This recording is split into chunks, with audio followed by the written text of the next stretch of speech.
बच्चों कैसे हो। वेलकम टू पढ़ने दो चैनल पे आपका स्वागत है। आज मैं आपको मैथमेटिक्स के एनसीईआरटी चैप्टर 4 जो कि आपका क्वाड्रेटिक इक्वेशंस है उसके सारे एक्सरसाइजेस के सॉल्यूशन सॉल्व करवाऊंगा। तो मैं आपको चैप्टर 4 ऑलरेडी पढ़ा चुका हूं, उसके बेसिक्स ऑलरेडी पढ़ा चुका हूं, जिसका मैं लिंक आपको ऊपर इस वीडियो में आपको दिखाई दे रहा होगा। अगर आपने वो चैप्टर नहीं पढ़ा है, उसके बेसिक्स नहीं पढ़े हैं, उसके सारे एग्जाम्पल सॉल्व नहीं करे हैं, तो आपको उस लिंक पे क्लिक करना है और आपको अपने उस दोनों पार्ट को ढंग से समझना है। उसके बाद वापस इस एक्सरसाइज पे आना है। एंड अगर वो आप पार्ट पढ़ चुके हैं एंड आप अपने लेवल पे एक्सरसाइजेस सॉल्व कर चुके हैं, तब आपको ये एक्सरसाइजेस के सॉल्यूशंस देखने हैं। उससे पहले आपको एक्सरसाइजेस के सॉल्यूशंस नहीं देखने हैं। ठीक है बच्चों, तो अपन स्टार्ट करते हैं। तो ये जो एक्सरसाइज है चैप्टर 4 है, इसके अंदर टोटल 4 एक्सरसाइजेज है। चैप्टर एक्सरसाइज 4.1, 4.2, 4.3, 4.4 एंड मैं ये वीडियो एक्सरसाइज की लगभग 30 मिनट्स की रखूंगा।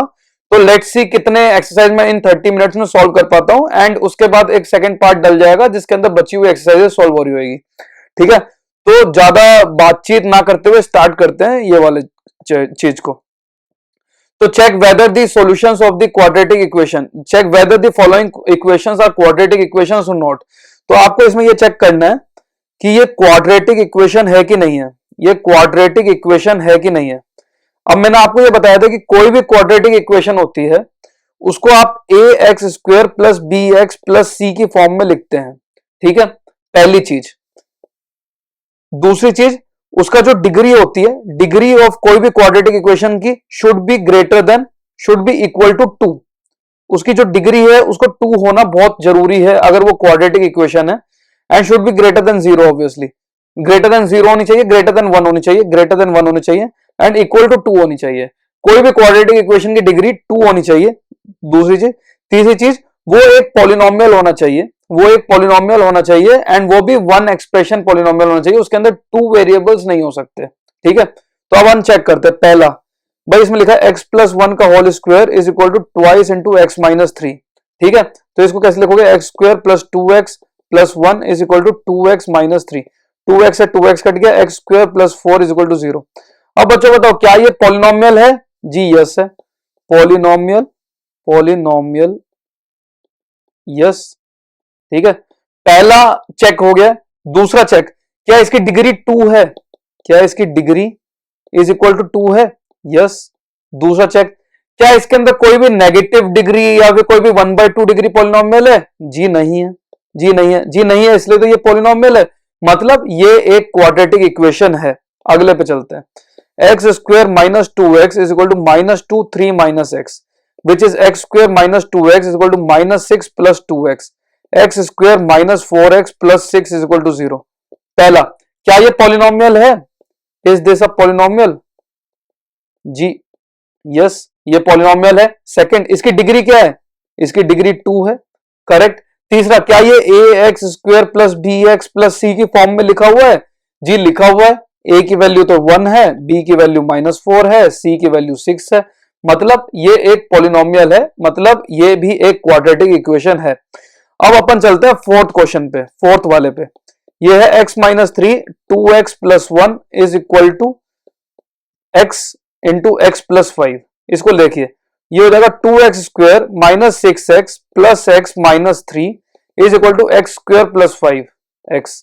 भाई ये हो गया 2x square minus 5x minus 3 is equal to x square plus 5x। ठीक है, तो भाई एक्स स्क्वायर से ये कट जाएगा, तो X square minus 10x minus 3 is equal to 0। भाई ये भी आपका A X square plus B X plus C की फॉर्म में है, मतलब ये भी एक पॉलिनोमियल है। अब ये क्वेश्चन चेक करते हैं जिसके अंदर पॉलिनोमियल नहीं है। तो भाई सिक्स चेक करिए। सिक्स, भाई x square plus 3x plus 1 is equal to x minus 2 का whole square which is equal to x square minus 4x plus 4। भाई एक्स स्क्वायर से एक्स स्क्वायर कट गया, मतलब ये तो आपका डिग्री 2 तो रहा ही नहीं। अगर ये डिग्री 2 नहीं रहा, इसकी degree is not equal to 2 which is less than 2, मतलब ये आपका एक क्वाड्रेटिक पॉलिनोमियल नहीं है, ये एक क्वाड्रेटिक इक्वेशन नहीं है। ठीक है, अब अपन सेवेंथ एग्जांपल देखते हैं। सेवेंथ में x प्लस 2 का whole cube is equal to 2x x square minus 1। X plus 2 का होल क्यूब क्या हो जाएगा?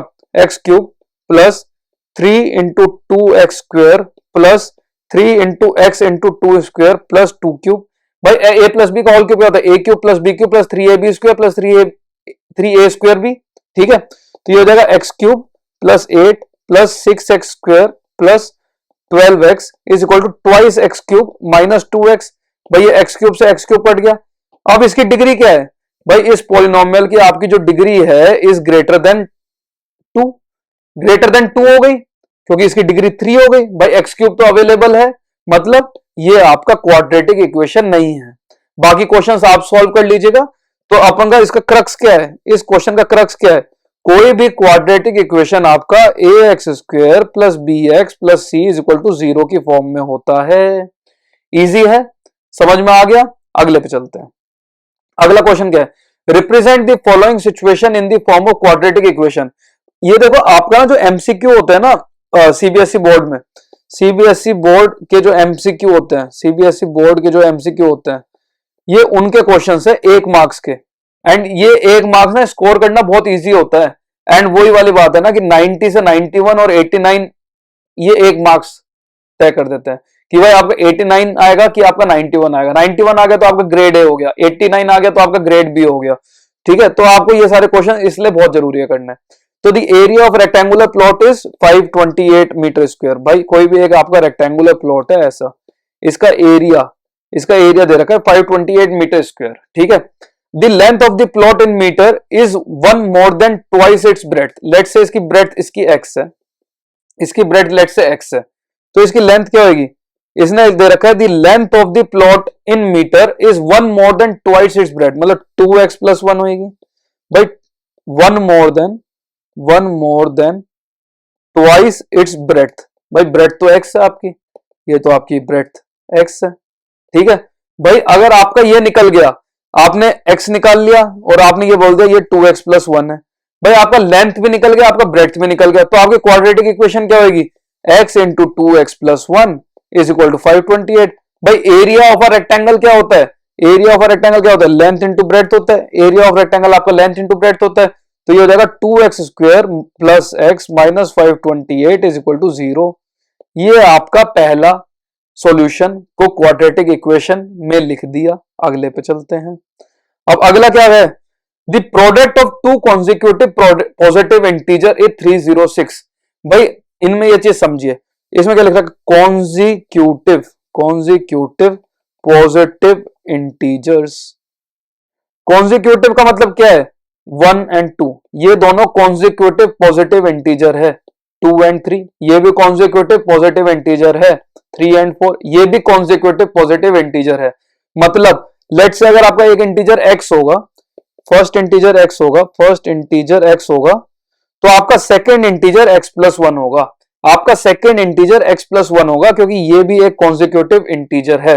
अब इसने क्या बोला है, the product of two consecutive integer, ये आपका सेकेंड इंटीजर हो गया। और इसने ये बोला इसका प्रोडक्ट इज इक्वल टू 306, इसका प्रोडक्ट इज इक्वल टू 306, मतलब x into x plus 1 is equal to 306, मतलब x² plus x minus 306 is equal to 0।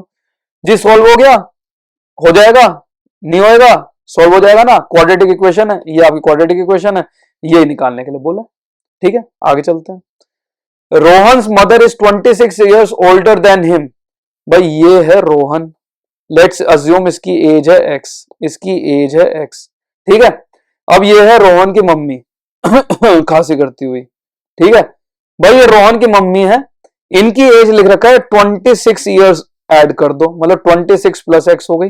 भाई 26 साल बड़ी है, मतलब अगर इसकी एज 10 है तो मम्मी की एज 36 है, इसकी एज 20 है तो मम्मी की एज कितनी है, 56 हो गई, ठीक है। 26 ईयर्स 46 हो गई, मतलब अगर इसकी एज x है तो मम्मी की एज 26 प्लस x है। समझ में आ गया, नहीं समझ में आ गया जी, समझ में आ गया। इजी है, नहीं है जी, इजी है। The product of their edges 3 years from now. देखो इधर इंटरेस्टिंग कर दिया इस क्वेश्चन को। अब 3 साल बाद, ठीक है। भाई ये रोहन है, इसकी एज कितनी हो जाएगी, इसकी एज हो जाएगी x प्लस 3, मतलब 3 बढ़ा दिया, 10 प्लस 3 20 प्लस 3। इसकी मम्मी की एज कितनी हो जाएगी, 26 प्लस x प्लस 3, मतलब x प्लस 29। इसकी मम्मी की एज तो इतनी हो जाएगी x+29, रोहन की एज हो जाएगी x+3। इसको कैसे, अब इसमें क्या लिख रखा है, द प्रोडक्ट इज 360, मतलब x+3 इंटू 2x वो into x+29 is equal to 360। ये आपका एक क्वाड्रेटिक इक्वेशन हो गया। इसको सॉल्व कर लेना, आपको आंसर निकल जाएगा। आगे चलते हैं। अ train travels a distance of 480 kilometre in a uniform speed. भाई ट्रेन है, ये रेलगाड़ी है आपकी, ठीक है, ये आपकी एक रेलगाड़ी है, ठीक है। ये चलती है 480 किलोमीटर, इसने एक डिस्टेंस ट्रेवल किया 480 किलोमीटर, इसका डिस्टेंस का है 480 किलोमीटर एट यूनिफॉर्म स्पीड, मतलब एक यूनिफॉर्म स्पीड पे इसने एक डिस्टेंस ट्रेवल किया। लेट अस एज्यूम इसकी स्पीड है x किलोमीटर पर आवर। इसकी स्पीड है x किलोमीटर पर आवर, ये हम एजम्पशन लेते हैं कि इसकी जो ट्रेन की स्पीड है वो है x किलोमीटर पर आवर, ठीक है। अब इसने क्या बोला, if the speed had been 8 kilometre less. भाई सबसे पहले तो आप लिखो speed is equal to distance divide by time. सबसे पहले तो ये लिख दो formula, speed is equal to distance divide by time, मतलब x is equal to 480 divided by t। x is equal to 480 divided by t। जी समझ में आ गया, नहीं समझ में आ गया? समझ में आ गया। पहला सिनेरियो तो ये बोल रहे हैं। अब दूसरा सिनेरियो देखते हैं। If the speed had been 8 kilometre less, अगर स्पीड जो है आपकी वो 8 किलोमीटर लेस होती, मतलब x-8 kilometre per hour speed होती, then it would have taken 3 hours more to cover the same distance। तो उसको टाइम कवर करने के लिए 3 घंटे ज्यादा लगते, मतलब time taken at lower speed, इसको लिख देते लोअर स्पीड, इसको लिख देते lower speed, time taken lower speed. अब टाइम क्या होता है भाई, स्पीड तो होती है आपकी डिस्टेंस डिवाइड बाय टाइम, तो आपका टाइम कितना हो गया, टाइम हो गया आपका डिस्टेंस डिवाइड बाय स्पीड। समझते हो नहीं समझते बच्चों? समझ गए। तो भाई टाइम लोअर स्पीड के लिए डिस्टेंस कितनी तरह की भाई 480, डिस्टेंस तो सेम रहेगी, और स्पीड कितनी है अब, यह है x-8। भाई लोअर स्पीड पे टाइम है 480 डिवाइड बाय x-8, ठीक है।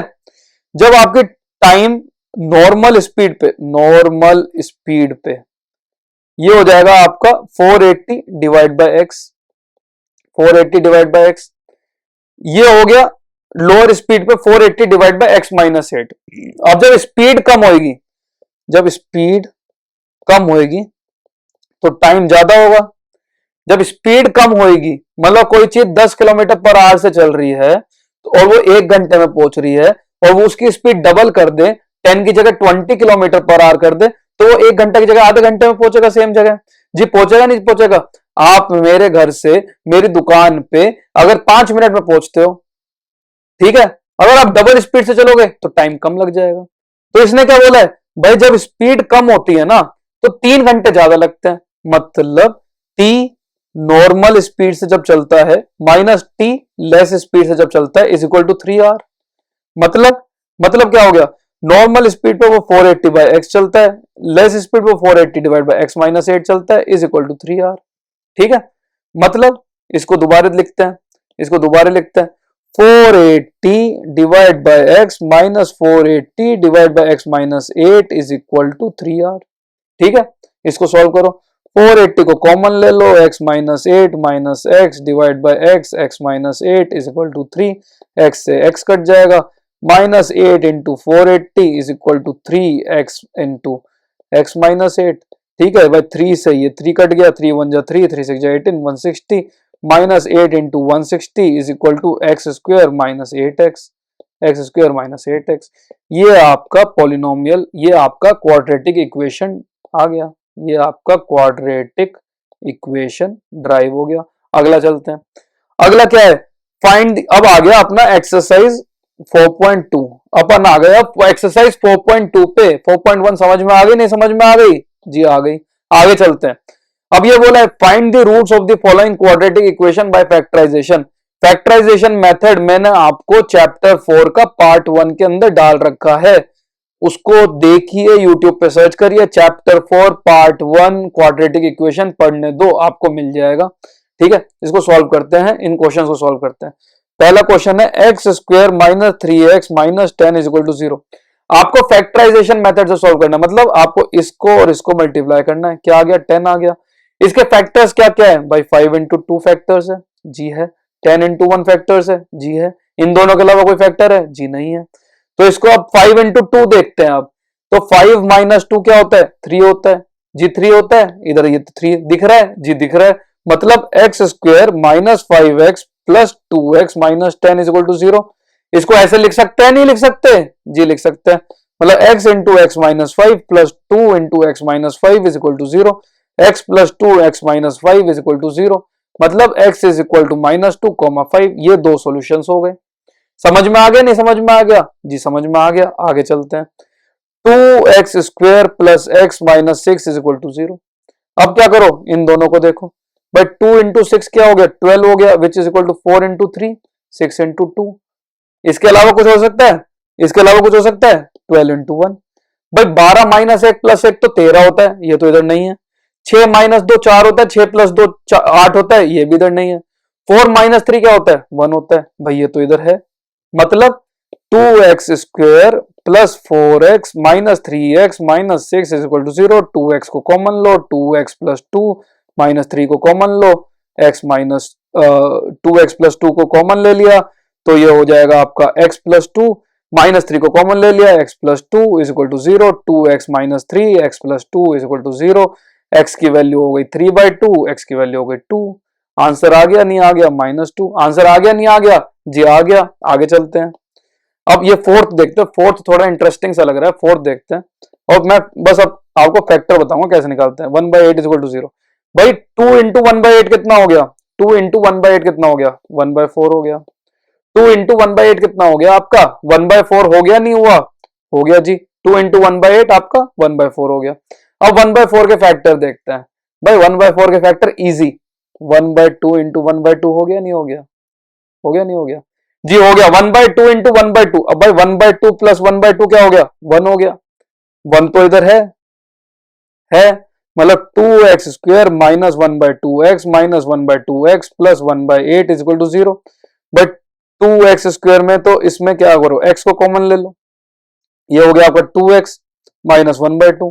ठीक है। इसमें क्या करो? -4 को कॉमन ले लो। ये हो जाएगा आपका 2x। यह क्या हो जाएगा? 1/4 को कॉमन ले लो। 1/4 को कॉमन ले लो, यह हो जाएगा आपका 2x माइनस 1/2। भाई minus 1/4 minus 1/2 1/8 is equal to 0। मतलब x minus 1/4 2x minus 1/2 is equal to 0। Solve कर लो। ऑल्टरनेट तरीका इसको सॉल्व करने का। ऑल्टरनेट तरीका फोर्थ को सॉल्व करने का। इसको 8 से मल्टीप्लाई कर दो। 16x square minus 8x plus 1 is equal to 0। 16 क्या है? 16 is equal to 4 into 4। 4 into 4 16 होता है। इसको इधर यूज कर लो। सॉल्यूशन मिल जाएगा? जी मिल जाएगा। आगे चलते थर्ड पे चलते हैं।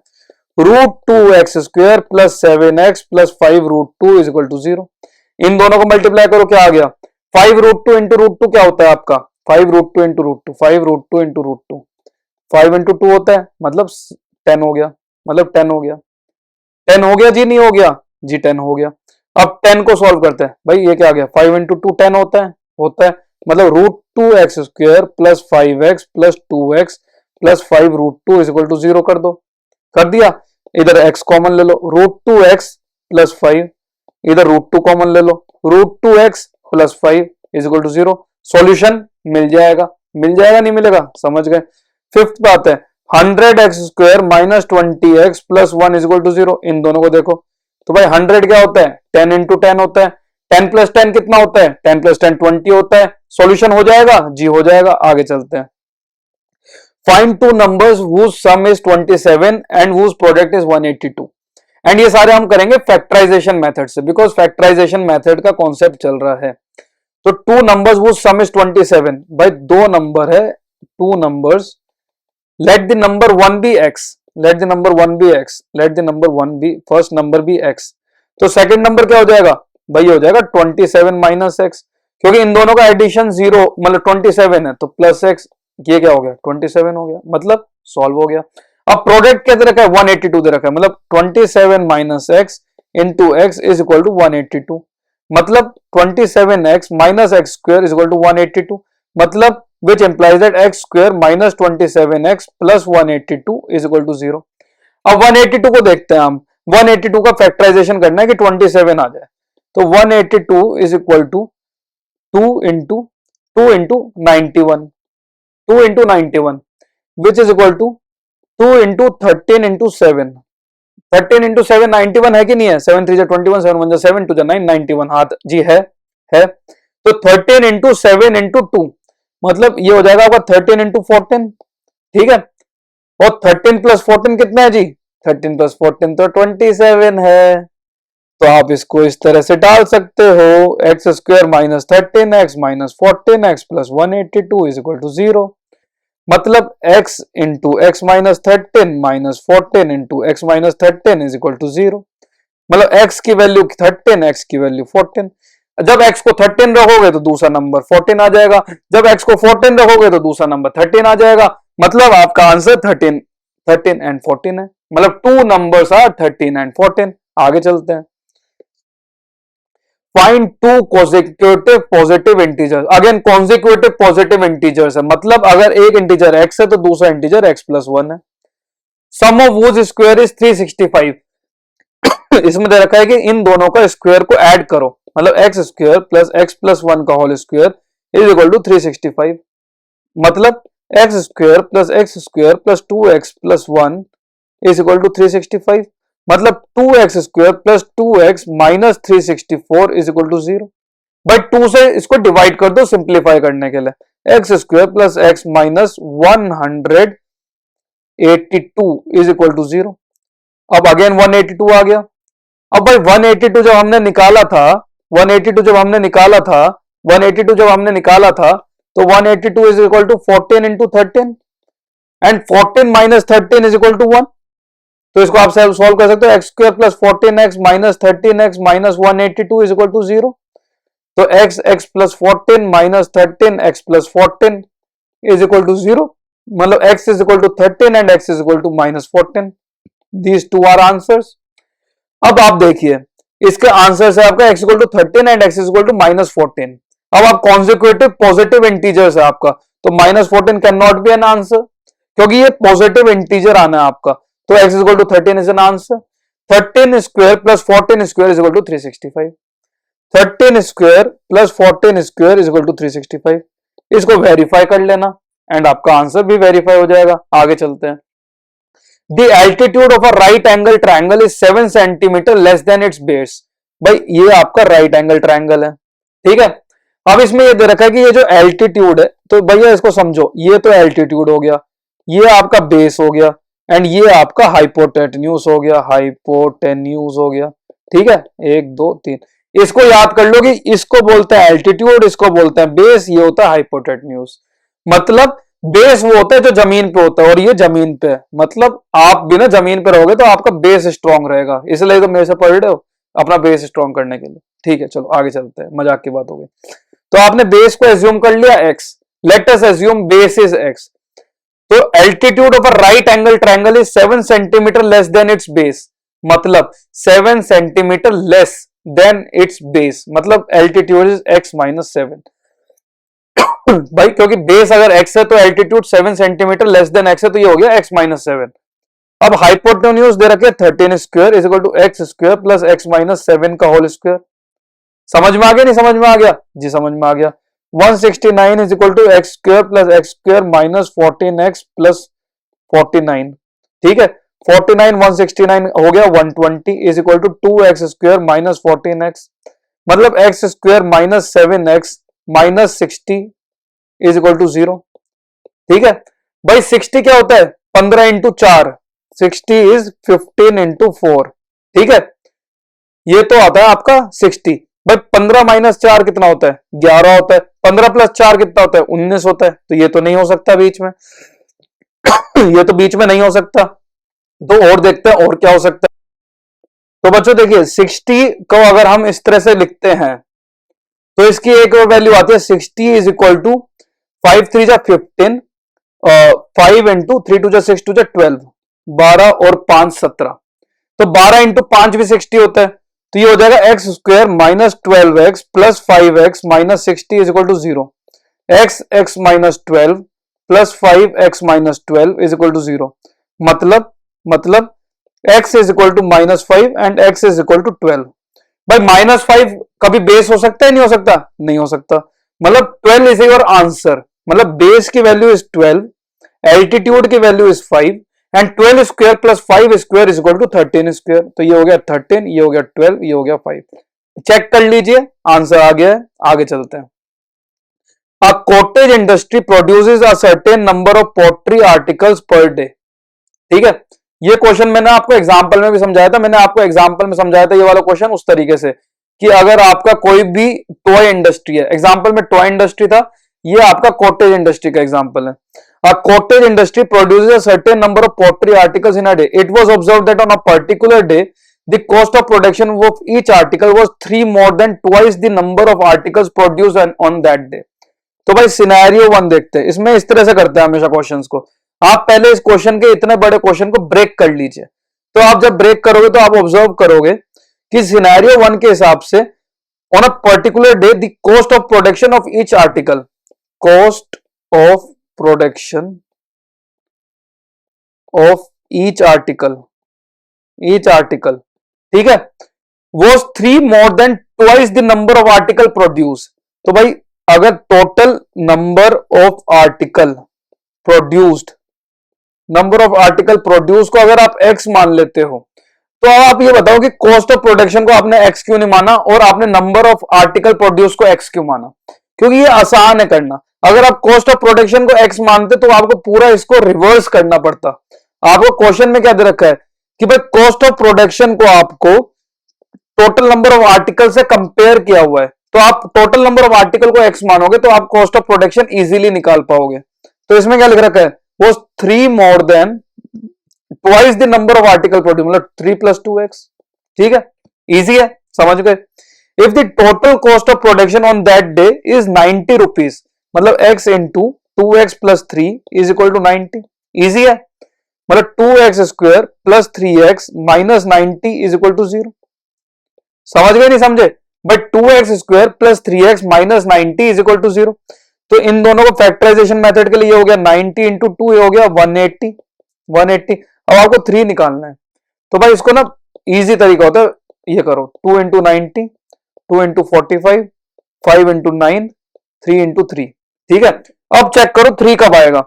तो भाई 4 × 45 हो जाएगा, 5 3 जा 15, 3 जा 45। ये आपका 4 × 45 भी हो जा रहा है।